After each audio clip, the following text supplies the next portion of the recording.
Palakkad പട്ടാമ്പിയിൽ jewellery കുത്തിത്തുറന്ന് മോഷണം. Pattambi railway സ്റ്റേഷന് സമീപത്തെ ആരാധന ജ്വല്ലറിയിൽ നിന്നാണ് 8 പവനോളം സ്വർണം നഷ്ടമായത്.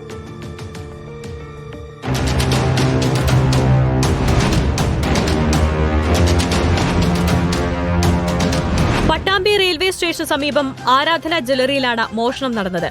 രാവിലെ ജ്വല്ലറി തുറക്കാനെത്തിയ ജീവനക്കാരാണ് മോഷണ വിവരം ആദ്യം അറിയുന്നത്. പിന്നാലെ ഉടമയെയും പോലീസിനെയും വിവരം അറിയിച്ചു. പരിശോധനയിൽ പ്രദർശനത്തിനായി സൂക്ഷിച്ചിരുന്ന 8 പവനോളം സ്വർണം നഷ്ടമായതായി കണ്ടെത്തി.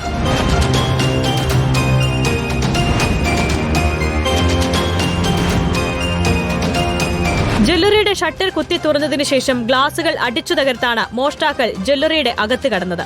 ഏത് സമയവും ആളുകളും വാഹനങ്ങളും കടന്നുപോകുന്ന പട്ടാമ്പി നഗരമധ്യത്തിൽ നടന്ന മോഷണത്തിൽ ആശങ്കയിലാണ് ജനങ്ങൾ. ജ്വല്ലറിയിലെയും സമീപത്തെയും CCTV ദൃശ്യങ്ങൾ കേന്ദ്രീകരിച്ച് അന്വേഷണം ആരംഭിച്ചതായി പട്ടാമ്പി പോലീസ് അറിയിച്ചു. പ്രത്യേക സംഘത്തിന്റെ നേതൃത്വത്തിൽ വിശദമായ അന്വേഷണം നടത്താനാണ് പോലീസിന്റെ തീരുമാനം. റിപ്പോർട്ടർ, പാലക്കാട്.